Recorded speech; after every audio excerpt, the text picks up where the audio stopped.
dünyada. Ayrı ayrı doğulduk bu dünyada. Ahır gelip bir olduk bu dünyada.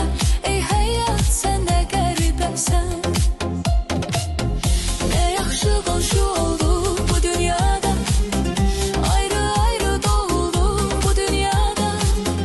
Ahır gelip bir olduk bu dünyada. Ey hayat sen ne garibesən.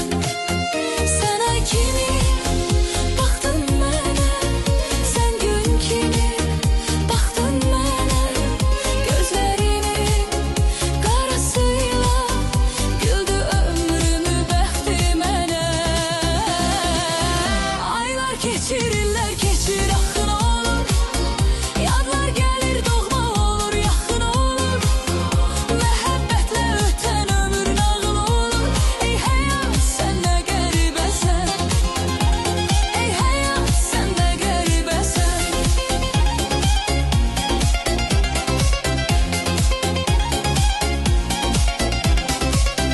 Bu ilqarı yaşatdık canımızda.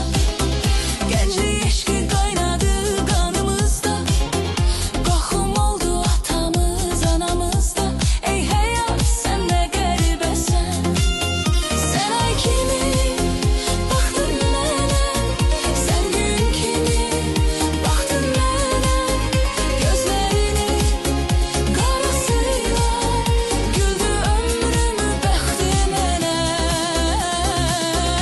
Aylar keçirirlər, keçir axın olur. Yadlar gəlir, doğma olur, yaxın olur. Məhəbbətlə ötən ömür nağıl olur. Ey həyat sən nə qəribəsən. Ey həyat sən nə qəribəsən.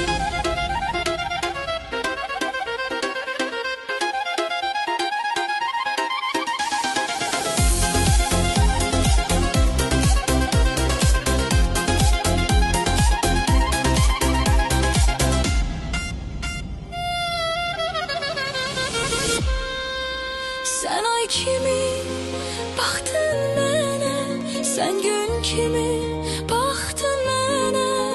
Gözlerinin qarasıyla güldü ömrümü bəxti mənə.